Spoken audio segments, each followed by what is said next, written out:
What's going on, everybody? My name is Ben, and welcome back to another episode of our Rivals and Adversaries MiG-15 by Trumpeter. Today, guys, we're going to go ahead and finish off the MiG, get it done, get it out of my hair, off my bench, so I can go ahead and jump into a new model kit that's hopefully a little bit easier to work with. So let's go ahead and take a look.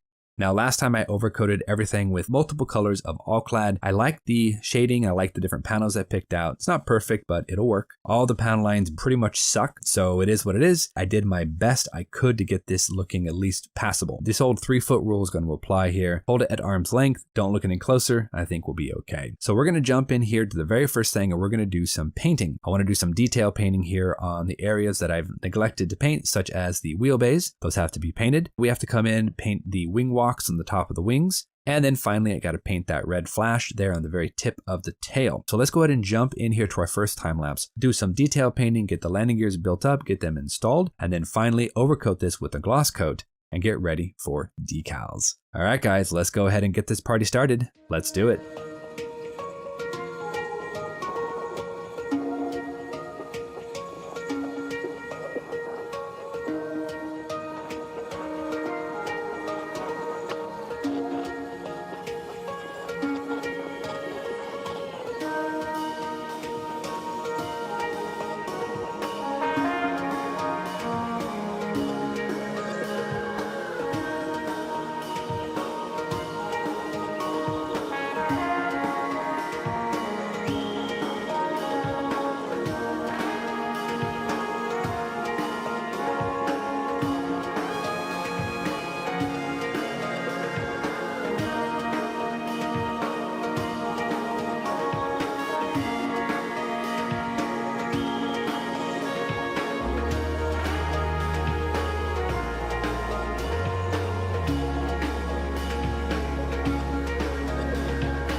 And with that, guys, we have our MiG all nicely gloss coated. It is cured. We are ready for decals. That's actually going to be a really simple process because there's not a lot of markings here for this particular MiG. So what we're going to do is we're going to jump in. We're going to use our regular microsol microset approach with really hot water. We're going to just apply all the markings we can. We're going to follow the instructions on this, even though I'm not really 100% certain that they are correct, but we're going to go ahead and just push on and get this thing done. I've actually read a couple different references that tell me that if you were a Chinese pilot or a North Korean pilot over North Korea, you would have had a white disc around your red star. Now, if you were a Russian fighter pilot, however, and you were flying a North Korean MiG over North Korea, you would have the white background deleted, and you would not have the stars on the top of the wings, only on the sides of the fuselage and the undersurface of the wings. Now, I'm not sure if that's 100% correct. I have seen that, though, substantiated in a few different references, so we're going to go with it. We're just going to follow the instructions here, make a few alterations on the positioning of the different stars, but we're going to go ahead and apply all the North Korean markings with the white backgrounds on all 6 positions. So on top of the wings, underneath the wings, and the rear of the fuselage. After that, we just drop in the buzz numbers, kill markings there on the side of the fuselage, and we are good to go ahead and overcoat this with a nice sealant coat of Future, and then we can move on to weathering. So let's keep this party rolling, guys. Let's get those decals on.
All right, everybody, so we are back, and the MiG, so far, we've got all the decals on, we've gloss coated it, it is all sealed, ready for weathering. And we're going to go ahead and just jump in and see what we can do. I'm going to go ahead and copy what I did on the Sabre. We're going to use some AK panel liners, trace each of the panel lines and any of the openings or whatever we need to do. Go ahead and just give a little bit of panel shading. Then we're going to come back. After that is dry, we're going to wipe it down with some Q-tips, and then we're going to come in with a very thin mixture of flat black. Now I'm going to use the AK panel liner for white winter washed camo. That's got a really nice grungy look to it. And then we'll use our Tamiya flat black, highly thinned, to add a little bit of panel shading on the different panels. This is what I did on the Sabre, so hopefully it works here. Then we'll put everything together, do some final assembly, throw on some easy line, hit it with a satin coat, and we will be back with a finished MiG-15. All right, guys, we're almost there. Let's keep it rolling.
All right, everybody, we are back and we have finally finished our 1/48 scale MiG-15 by Trumpeter. I am super happy with how this has turned out, especially considering what I had to go through to get it to this position. Is it the best model I've ever built? Absolutely not. Are there issues? Oh yeah, tons of them. But check it out. Here is our MiG-15. This is actually a very nice looking model at 3 feet, and I'm very happy with what we've accomplished, knowing especially how hard this kit was to get together. Now let's go ahead and just talk a little bit about the model itself. I'll zoom in. This is not an easy shake and bake kit for sure. I had part fit issues with almost every areas, especially around the fuselage, the wings, the cockpit, the nose gears, even the tail, the air brakes, nothing fit correctly.